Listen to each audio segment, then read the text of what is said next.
يا رب بالمصطفى بلغ مقاصدنا واغفر لنا ما مضى يا واسع الكرم. يا رب بالمصطفى بلغ مقاصدنا واغفر لنا ما مضى يا واسع الكرم. محمد سيد الكونين والثقلين والفريقين من عرب ومن عجم. يا رب بالمصطفى بلغ مقاصدنا واغفر لنا ما مضى يا واسع الكرم. هو الحبيب الذي ترجى شفاعته لكل هول من الأهوال مقتحم. يا رب بالمصطفى بلغ مقاصدنا واغفر لنا ما مضى يا واسع الكرم. يا رب واجعل رجائي غير منعكس لديك واجعل حسابي غير منخرم.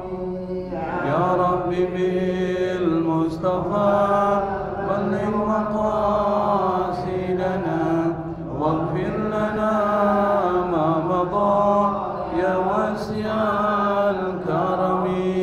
وامن على جمعنا الحاضر بمغفرة تمحو خطايانا في بدء ومختتم. يا رب بالمصطفى بلغ مقاصدنا واغفر لنا ما مضى يا واسع الكرم. وصل ربي على المختار ما طلعت شمس النهار ولاحت أنجم الظلم. يا رب بالمصطفى بلغ مقاصدنا واغفر لنا ما مضى يا واسع الكرم.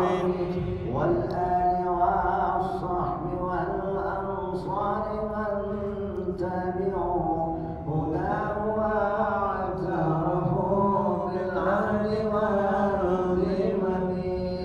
يا رب بالمصطفى بلغ مقاصدنا واغفر لنا ما مضى يا واسع الكرم. اللهم صل وسلم وبارك عليه. اللهم صل وسلم وبارك عليه. بسم الله الرحمن الرحيم. بسم الله الرحمن الرحيم. لا إله إلا الله. لا إله إلا الله. أستغفر الله. أستغفر الله. اللهم صل وسلم. اللهم صل وسلم على سيدنا محمد. على سيدنا محمد وعلى آل سيدنا محمد. وعلى آل سيدنا محمد. وافتح لنا به وافتح لنا به أبواب علمك أبواب علمك كما فتحتها على أنبيائك وعلمائك المتقدمين والمتأخرين. وانشر علينا رحمتك يا ذا الجلال والإكرام. بسم الله الرحمن الرحيم. Alhamdulillahi Rabbil Alamin. Allahumma salli wa sallim ala Sayyidina Muhammadin al-Fatihi lima ughliq wal khatimi lima sabaq nasiril haqqi bil haqq wal hadi ila siratikal mustaqim wa ala alihi wa ashabihi haqqa qadrihi wa miqdarihi al-azim. Subhanaka la ilma lana illa ma 'allamtana innaka antal alimul hakim wa la hawla wa la quwwata illa billahil aliyyil azim. Rabbi israh li sadri wa yassir li amri wahlul 'uqdatam min lisani yafqahu qawli, amma ba'd. Ma'asyiral hadirin rahimakumullah, jamaah yang dimuliakan oleh Allah Subhanahu wa taala. Alhamdulillah, kita masih diberikan kesempatan oleh Allah Subhanahu wa taala untuk hadir di majelis ilmu yang manfaat dari mempelajari ilmu itu berdasarkan hadis-hadis Rasulullah sallallahu alaihi wasallam adalah sangat banyak. Salah satu hadis yang memotivasi kita untuk selalu belajar adalah hadis yang mengatakan bahwa siapapun yang mencari jalan untuk menuntut ilmu, maka Allah Subhanahu wa taala akan mudahkan baginya jalan menuju surga. Maka salah satu yang membuat mudah jalan kita ke surga itu adalah hadir di majelis ilmu, kita menuntut ilmu. Terlebih lagi sekarang kita berada di bulan Rajab. Bulan Rajab ini adalah bulannya Allah Subhanahu wa taala. Artinya Allah mengagungkan bulan Rajab. Karena bulan Rajab ini diagungkan oleh Allah, maka kita harus banyak melakukan perbuatan-perbuatan yang di situ mengagungkan Allah dan juga mengagungkan syariat yang diturunkan oleh Allah Subhanahu wa taala. Terlebih kita apalagi akan memasuki bulan Sya'ban dan Ramadan, maka mempersiapkan diri kita, membersihkan diri kita dengan banyak istighfar. Maka bulan Rajab ini adalah bulan di mana kita beristighfar kepada Allah Subhanahu wa taala untuk nanti masuk ke bulan Sya'ban dan seterusnya masuk ke bulan Ramadan. Yang kedua, amalannya memperbanyak sedekah di bulan Rajab. Bukan berarti di bulan-bulan lain itu sedekah tidak dianjurkan, tetapi di bulan Rajab karena ini bulan agung, maka memperbanyak sedekah. Man tasaddaqa fi Rajab ba'adahu Allahu minan nar. Kata Nabi, barang siapa yang tasaddaq, bersedekah di bulan Rajab, maka Allah jauhkan dari neraka. Maka bulan Rajab ini bulan yang tepat. Terlebih lagi kalau sedekah itu dalam bentuk wakaf. Kenapa? Karena wakaf ini sedekah orang cerdas. Sedekahnya orang cerdas itu wakaf. Kenapa? Karena terus menerus mengalir pahalanya. Terlebih lagi masjid kita ini sekarang sedang mempersiapkan karpet baru ya. Karpet baru ini. Saya diinformasikan ketua DKM akan mengganti karpet. Saya nggak tahu karpet ini sudah bermasalah atau tidak ya. Hah? Yang di atas. Kalau perlu yang di bawah ya kasih yang baru, yang atas kasih lama. Karena yang dipakai yang mana itu? Yang di bawah, nanti ditukar ke atas. Nah karena itu maka bagi jamaah yang ingin menyedekahkan sebagian hartanya, terutama di bulan Rajab, maka jadikan sedekah itu dalam bentuk wakaf. Apa? Wakaf karpet.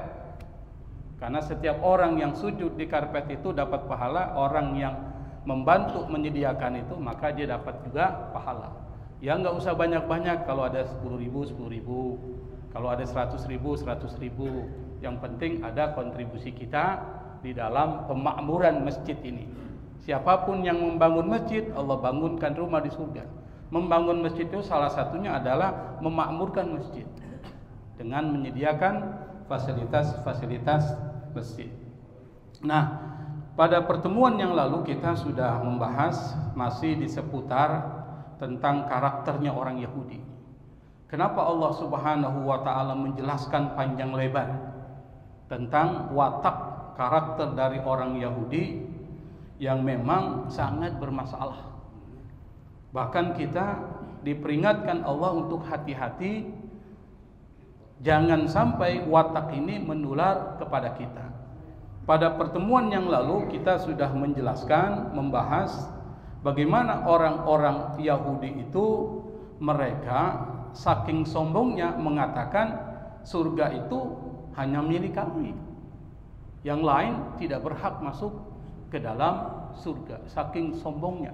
Ini adalah kecacatan akidah, kesalahan akidah tingkat tinggi. Dan bahkan Allah nantang, kalau memang surga itu milikmu, matilah engkau supaya kau bisa masuk surga. Lalu apa respon orang-orang Yahudi? Karena mereka ini cinta dunia, maka walayyatamannahu abadan, mereka enggak akan pernah mengharapkan mati. Selamanya mereka ingin hidup 1000 tahun lagi. Karena itu maka di dalam ayat berikutnya masih Allah menceritakan tentang kelanjutan dari ayat sebelumnya, yaitu ayat 96. Dalam ayat 96 ini Allah Subhanahu wa taala berfirman, A'udzu billahi minasy syaithanir rajim. Bismillahirrahmanirrahim. وَلَتَجِدَنَّهُمْ أَحْرَصَ النَّاسِ عَلَى حَيَاةٍ وَمِنَ الَّذِينَ أَشْرَكُوا يَوَدُّ أَحَدُهُمْ لَوْ يُعَمَّرُ 1000 سَنَةٍ وَمَا هُوَ بِمُزَحْزِحِهِ مِنَ الْعَذَابِ أَن يُعَمَّرَ وَاللَّهُ بَصِيرٌ بِمَا يَعْمَلُونَ. Ayat ini dimulai dengan huruf waw. Waw ini adalah waw ataf.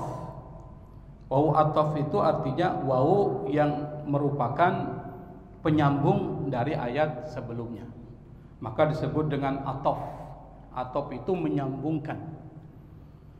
Berarti ayat ini ingin menjelaskan kelanjutan dari ayat sebelumnya.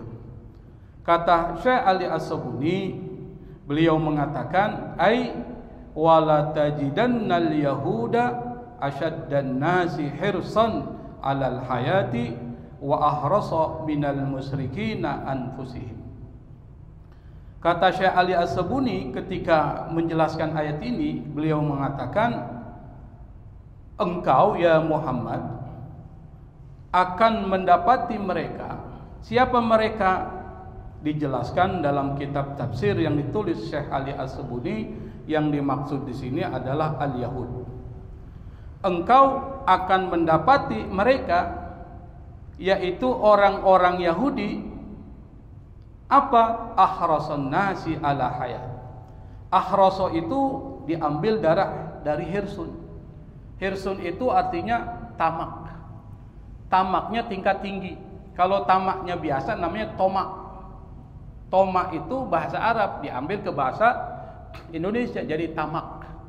Jadi kata tamak itu mengadopsi dari bahasa Arab. Tamak.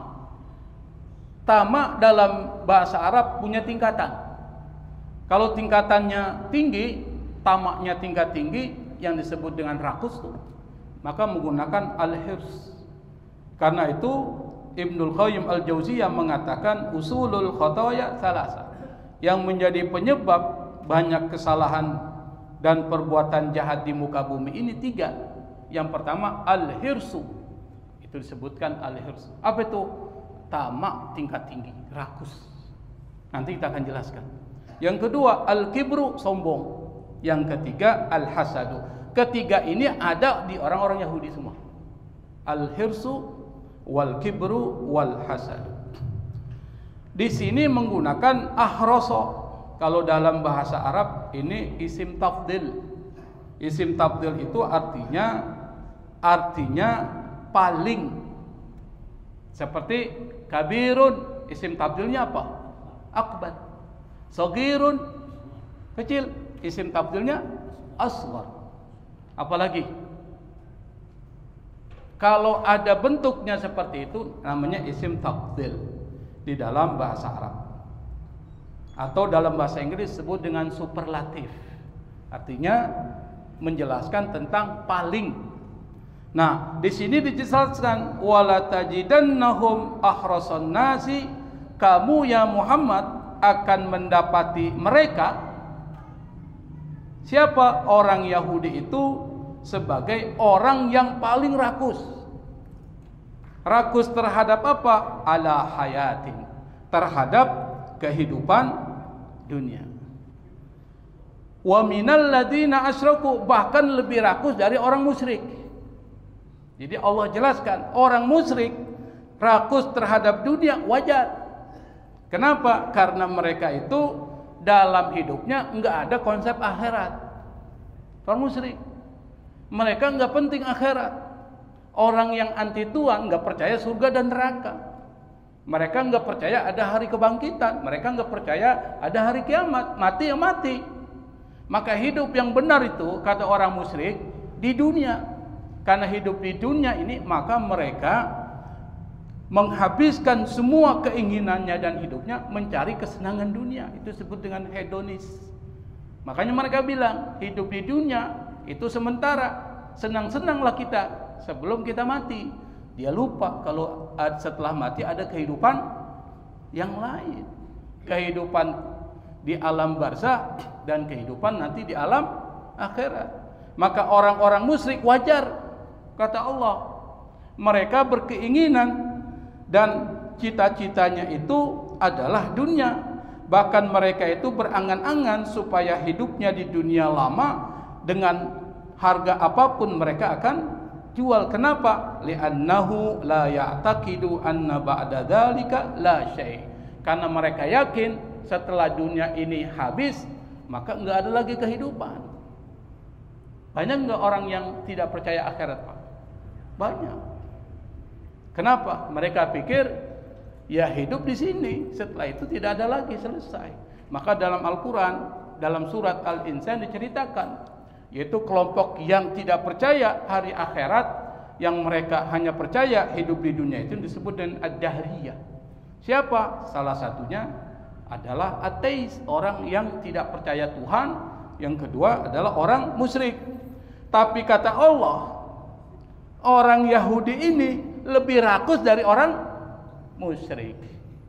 Ini Allah menjelaskan kepada kita bagaimana wataknya orang-orang Yahudi, yaitu rakus terhadap kehidupan dunia. Makanya mereka itu ketika disuruh mati oleh Allah, mereka nggak akan pernah mau mati. Kenapa? Karena bagi mereka hidup di dunia ini nikmat.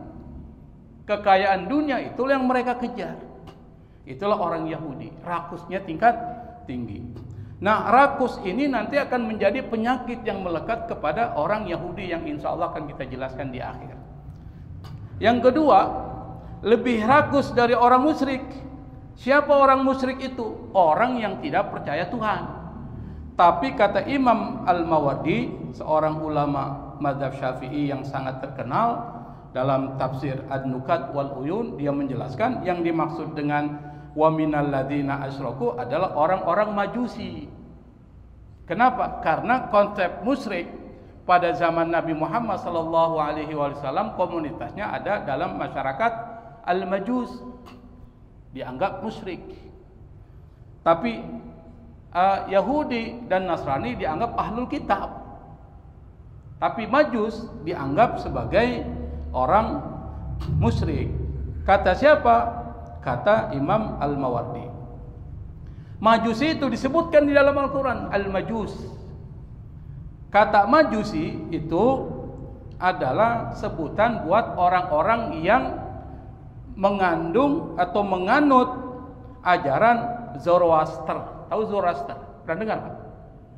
Zoroaster itu adalah satu aliran keagamaan yang menyembah api, meskipun bukan api yang mereka sembah. Yang mereka sembah itu adalah nilai kebenaran yang disimbolkan dengan api.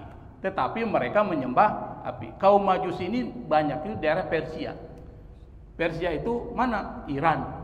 Banyaknya di daerah Persia atau Iran. Kata Majusi itu diambil dari Magus. Kata Magus itu artinya penyihir atau ahli ilmu gaib. Tapi kemudian diganti istilah Majusi itu menjadi Zoroaster. Zoroaster itu punya ajaran. Apa ajarannya? Ajaran yang pertama, meskipun mereka menyembah api, tetapi ajaran mereka percaya pada satu Tuhan, monoteistik. Tapi konsep Tuhan mereka beda dengan konsep Tuhan kita. Mereka percaya dengan Tuhan yang mengatur alam semesta ini. Tapi yang dimaksud dengan Tuhan di sini adalah yang disebut dengan Ahura Mazda. Ahura Mazda, Tuhan yang Maha Esa. Makanya dalam Al-Quran disebutkan itu, innal ladzina hadu, apalagi itu, innal ladzina hadu wan nasara wal majus, itu kan disebutkan. Sungguhnya orang-orang Yahudi, orang-orang Nasara, orang-orang Majus tuh, kalau mereka beriman kepada Allah dan hari akhir, la khaufun alaihim wa lahum yahzanun, disebutkan. Meskipun para ulama berbeda pendapat terkait dengan penafsiran ayat tersebut. Mereka ini percaya kepada yang disebut dengan Ahura Mazda. Mereka percaya enggak kematian dan akhirat? Mereka percaya bahwa setelah kehidupan ini ada akhirat. Makanya kalau disebutkan bahwa Majusi ini adalah orang musyrik, kata Imam Mawardi, tetapi mereka ini percaya adanya Tuhan dan mereka percaya bahwa setelah hidup ini ada kematian dan ada penghakiman. Maka konsep Majusi itu disebutkan oleh Allah dalam Al-Quran sama dengan Yahudi, sama dengan Nasrani. Kalau mereka beriman kepada Allah wa amila sholihan, beramal soleh, fala khaufun alaihim wa lahum yahzanun. Tidak perlu bersedih hati, tidak perlu takut. Itu konsepnya. Nanti Anda bisa temukan di dalam kitab suci Al-Quran surat Al-Baqarah, yang sewaktu-waktu nanti kita akan bahas. Yang berikutnya adalah Allah mengatakan dalam Al-Quran, yawaddu ahaduhum law yu'ammaru alfasana. Yawaddu, wadda, yawaddu. Wadda itu cinta banget tuh. Maka dari kata wadda muncul mawaddah. Kata cinta dalam bahasa Arab itu digambarkan dalam banyak bentuk. Yang pertama adalah habba, ahabba, yuhibbu. Orang yang mencinta, muhibbun. Cinta, mahabbah. Konsep yang kedua, mawaddah. Kalau konsep mawaddah itu kecintaannya kuantitatif. Misalnya apa? Seorang cinta sama suaminya, kalau dia diberikan sesuatu harta, maka muncul kata mawaddah. Tapi kalau cintanya nggak pernah luntur, disebut dengan rahmah. Makanya dalam Al-Quran ada 3 konsep tuh. Apa konsep pertama? Sakinah, mawaddah, rahmah. Sakinah itu tenang. Jadi pernikahan itu membawa ketenangan. Orang yang dulu hidupnya labil, ketika belum menikah, setelah dia menikah, maka dia tenang. Kenapa ada tenang? Karena ada jiwa yang hilang darinya ditemuin. Maka disebut dengan soulmate. Bukan ustaz soulmate ya. Soulmate. Soulmate itu artinya ada belahan jiwanya menyatu. Tenang nggak Pak? Bapak kalau dekat dengan istri tenang nggak tuh? Tenang nggak? Itu ada ketenangan. Nah, dari ketenangan perkawinan itu memunculkan mawaddah. Mawaddah itu cinta yang bersifat material. Bapak misalnya pulang dari kerja bawa 1 juta kasih istri, senang nggak istri? Itu mawaddah. Jadi material. Tetapi rahmah itu yang membuat langgeng hubungan suami istri. Kenapa? Meskipun bapak sudah tua, udah peyot, udah lemah, udah nggak bisa apa-apa, istri masih sayang nggak? Kalau menggunakan mawaddah ditinggalin bapak itu, udah nggak ada gunanya. Tapi karena ini ada rahmah, maka meskipun udah kelihatan peyot, udah kelihatan lemah, udah kelihatan tidak bertenaga, istri masih buatin masakan, masih bikinin kopi. Itu rahmah. Makanya Allah dalam Al-Quran mengatakan sakinah, mawaddah, warahmah. Rahmah ini yang membuat langgeng rumah tangga. Kalau rahmanya tidak ada, cerai ya. Kenapa? Tidak ada lagi kasih sayang antara suami istri. Di sini menggunakan yawaddu. Yang yawaddu ini nanti muncul kata wuddun mawaddah. Apa? Yawaddu ahaduhum, salah seorang mereka itu inginnya kuantitatif. Inginnya bersifat material. Siapa mereka? Orang-orang Yahudi. Orang-orang Yahudi itu ingin lau yu'ammaru alfasana. Seandainya mereka itu bisa diperpanjang sampai 1000 tahun. Pertanyaannya, kenapa 1000 tahun? Bukan 10.000 tahun. Bukan 1 miliar dan seterusnya. Kenapa 1000 tahun? Ada yang bisa jawab? Kan bisa jawab? Kalau ada yang bisa jawab, 100.000. Ada lagi? Nambah 200.000. Bingung menjawabnya kan? Kenapa 1000? Allah ngucapin 1000. Lau yu'ammaru alfa sana. Maka muncullah penyair Khairul Anwar. Apa? 1000 tahun lagi. Jadi Khairul Anwar nyontek dengan Al-Quran. Karena Khairul Anwar ini memang penyair muslim, banyak terinspirasi dengan kitab suci. Sama dengan Habib Yasin. Habib Yasin penyair. Bapak pernah belajar sastra Indonesia? Pernah kenal nama Habib Yasin? Nah, Habib Yasin itu penyair, yang penyair ini dipengaruhi oleh konsep-konsep Quran. Sama dengan siapa? Khairul Anwar. Kenapa disebut dengan 1000? Bukan 10.000, bukan 100.000. Karena orang Arab, Pak, akhir bilangan yang mereka kenal itu 1000. Jadi orang Arab, akhir yang mereka kenal bilangan yang terakhir itu nihaya, itu adalah 1000. Karena itu maka pernah diceritakan di dalam tafsir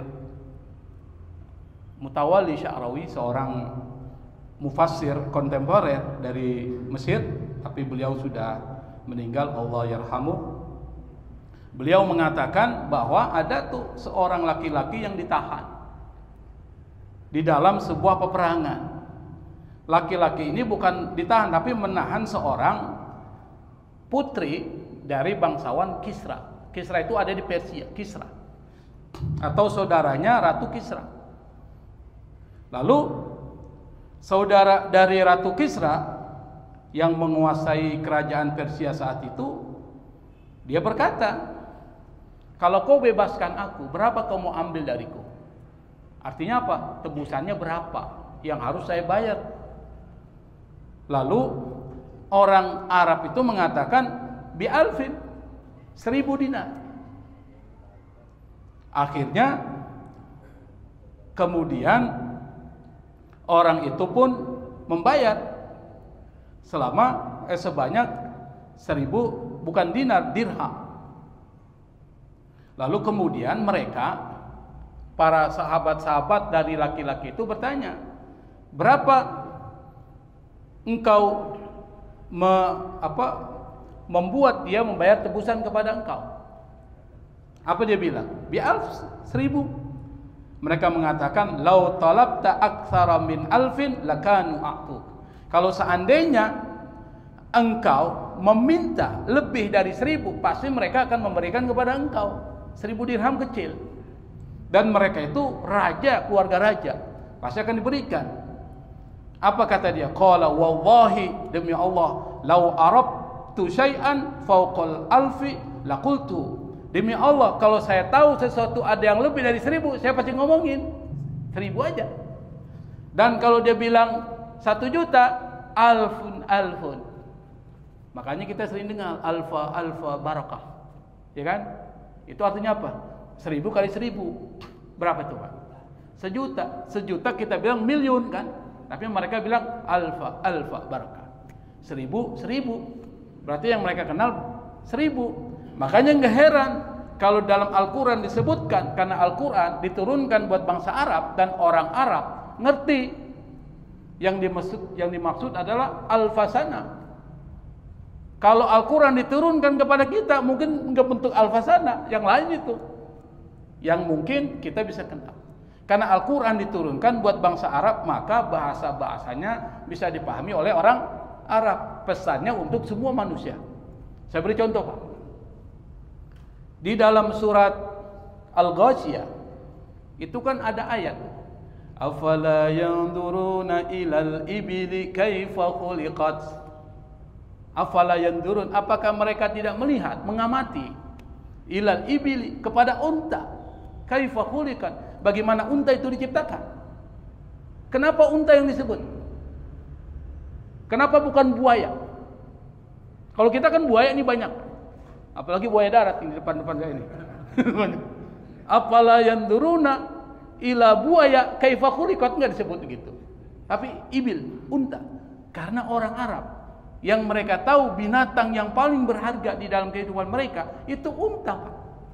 Coba kalau Al-Quran diturunkan buat bangsa Indonesia lalu menggunakan kata afala yanzuruna ilal ibili kaifa khuliqat, orang Indonesia bingung unta itu yang gimana. Kalau zaman dulu ya turunkan, kenapa? Enggak ada unta. Tapi kalau dibilang apakah mereka tidak melihat kepada kambing bagaimana diciptakan? Oh, kambing kita tahu konsepnya. Tapi kalau orang Arab misalnya pada saat ayat Quran diturunkan menggunakan bahasa yang tidak dipahami mereka, itu enggak akan berpengaruh terhadap mereka. Maka menggunakan afala yanzuruna ilal ibili kaifa khuliqat wa ilas sama'i kaifa rufi'at. Lagi di atas mereka lihat. Apalagi wa ilal jibali kaifa nusibat, gunung ada di depan mereka. Apalagi wa ilal ardi kaifa sutihat, ke bumi bagaimana dia diratakan, ada di depan mereka. Itu hebatnya Quran ketika mengajak dialog orang-orang Arab dengan bahasa mereka. Tapi pesannya adalah Anda harus banyak melakukan pengamatan terhadap alam semesta ini. Nanti muncullah ilmu pengetahuan. Saya beri contoh. Kalau kita melihat kepada diri kita, Pak, dalam Al-Quran disebutkan wa fi anfusikum afala tubsirun, terhadap diri kalian apakah kalian melakukan pengamatan? Maka kalau kita ikut ayat Quran ini lalu kita melakukan riset, melakukan penelitian, pengamatan terhadap diri kita, muncul ilmu apa, Pak? Diri kita ini ada beberapa unsur, ada unsur fisik, ada unsur qalbun, hati, ada unsur otak nih. 3 itu. Aqlun, qalbun, jismun. Kalau kita meneliti terhadap jismun, maka muncul yang disebut ilmu anatomi. Kita belajar pada saat ketika di SMA, muncul ilmu biologi. Itu hasil pengamatan, Pak. Makanya orang Islam itu harus lebih hebat dari orang Barat dalam melakukan penelitian. Kalau kita lihat hati kita, maka muncul ilmu yang mempelajari tentang kejiwaan seseorang. Ilmu apa? Psikologi. Kejiwaan itu dikaitkan dengan sosial kemasyarakatan, psikologi sosial. Kalau dikaitkan dengan qalbun, dalam pengertian qalbun itu sesuatu yang bersifat spiritual, muncul ilmu tasawuf. Itu hebatnya Islam. Kalau kita meneliti tentang akal, lalu muncul ilmu neuroscience tentang akal dan lain sebagainya. Maka Islam enggak anti terhadap ilmu pengetahuan. Islam itu sangat mendukung ilmu pengetahuan. Maka aneh kalau ada orang anti ilmu pengetahuan Muslim. Padahal di awal-awal ayat-ayat Quran itu bicara tentang persoalan sains. Dan itu menyesuaikan dengan perkembangan zaman.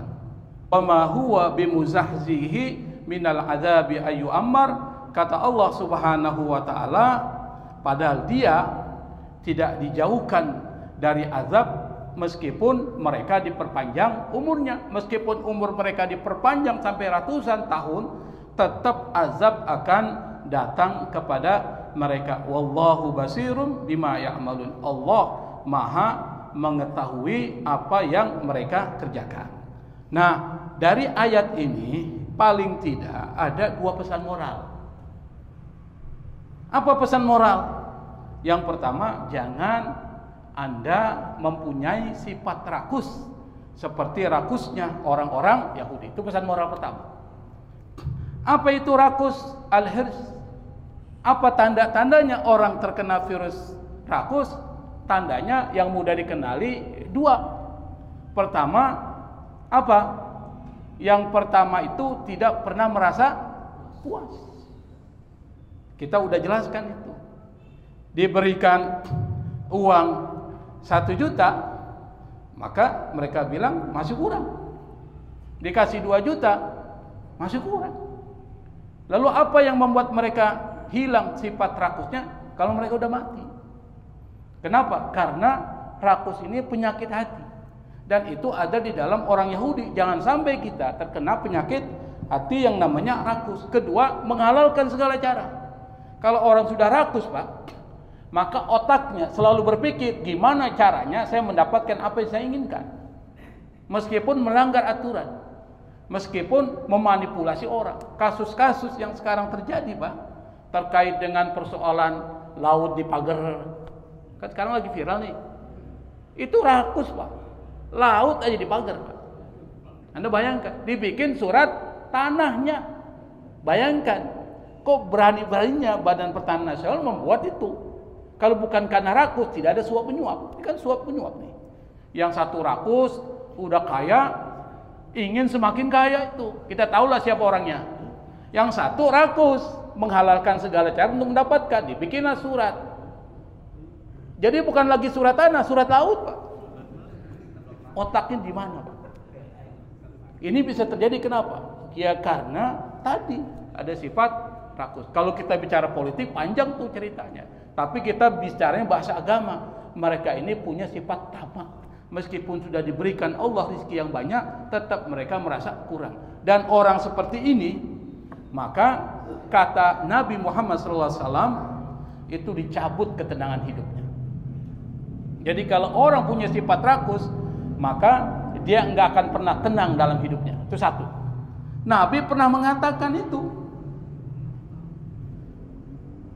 Bahkan seorang ulama besar namanya Ibnul Qayyim Al-Jauziyah dalam kitab Ighatsatul Lahfan itu mengatakan orang yang tamak, cinta terhadap dunia, enggak merasa puas dengan apa yang diberikan oleh Allah Subhanahu wa taala, maka ada 3 yang dia akan peroleh, Pak.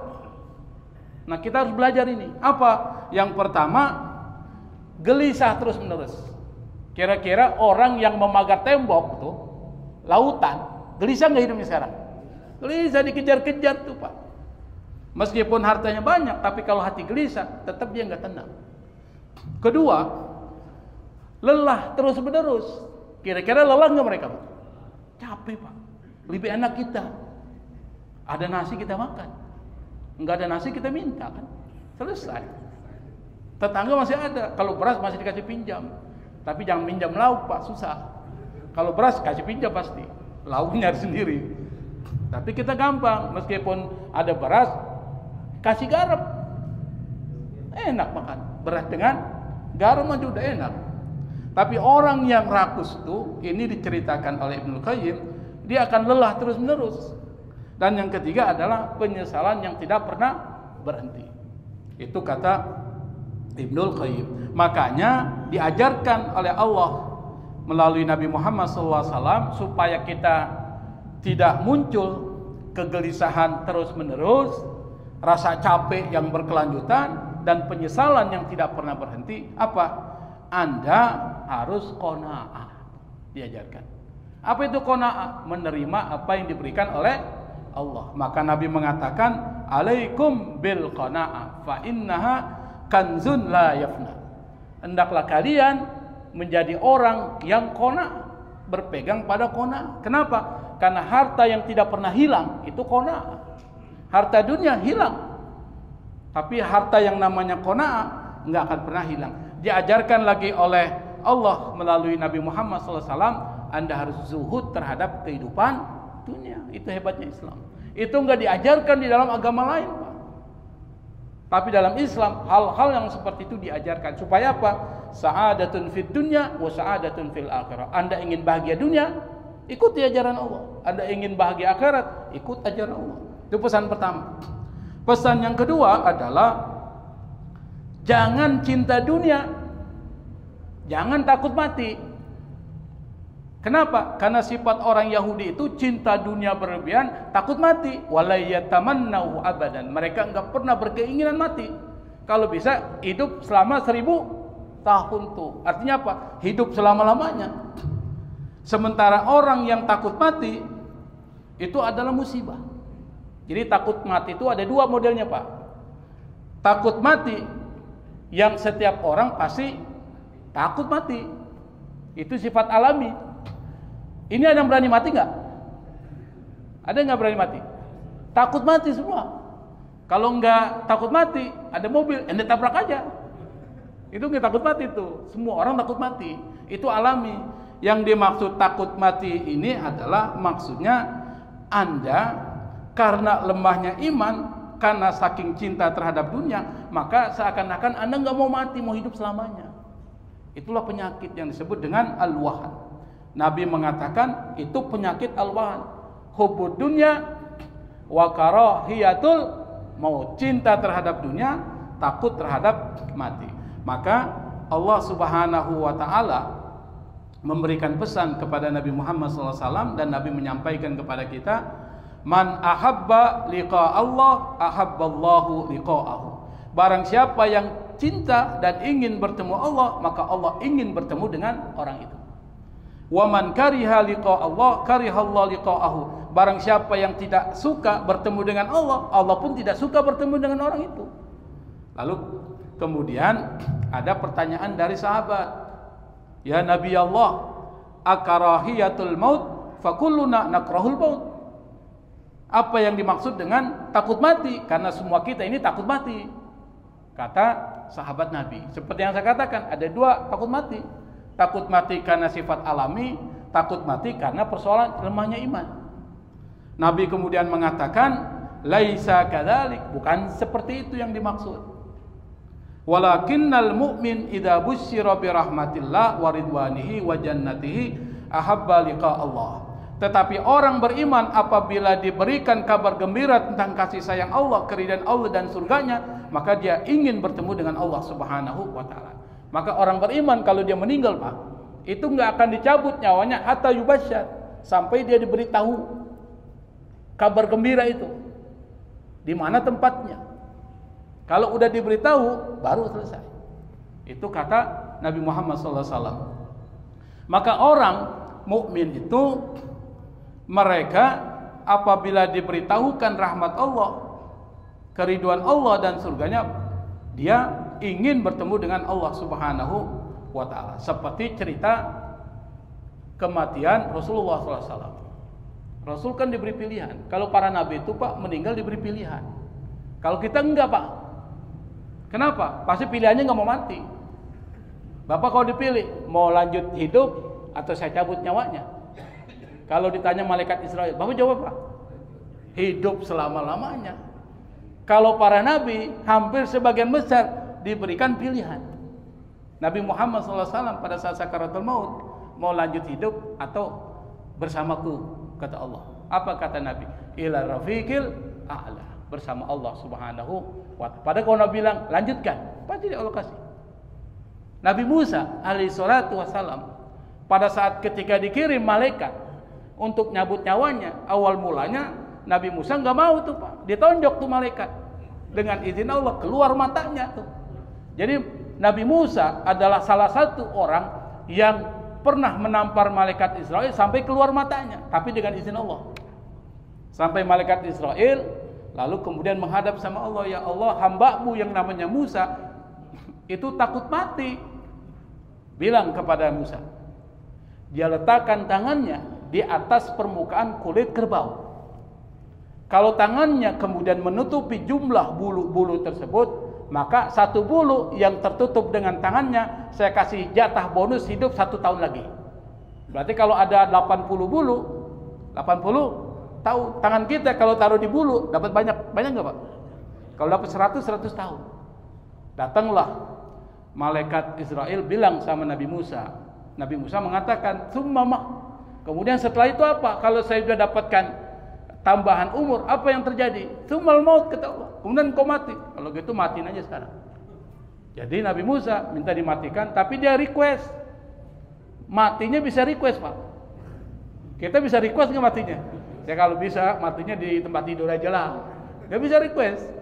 Nabi Musa request, ya Allah matikan saya tidak jauh dari Ardun Muqaddasah, tempat yang suci. Jadi minta dimatikan di tempat yang suci. Maka berdasarkan informasi-informasi tersebut nih, tempat yang paling bagus kalau kita ingin meninggal adalah di kota-kota suci, terutama kota Madinah. Barang siapa yang ingin mati di Madinah, falyamut, kata Nabi, maka hendaklah mati sama. Kenapa? Saya akan memberikan syafaat kepada orang yang meninggal di kota Madinah. Maka dari pelajaran ini kita bisa berikan kesimpulan. Yang pertama, jangan Anda meniru karakter orang-orang Yahudi yang mempunyai sifat tamak. Satu. Yang kedua, jangan cinta terhadap dunia dan takut terhadap kematian. Maka karena itu, mumpung masih hidup di dunia ini, maka perbanyak mencari investasi akhirat Anda. Pada saat ketika Anda meninggal, Allah akan beritahukan tempat Anda, tempatnya adalah tempat yang khusus di sisi Allah Subhanahu wa taala. Wallahul musta'an, wallahul muwaffiq ila aqwamit thoriq, wal afwa minkum.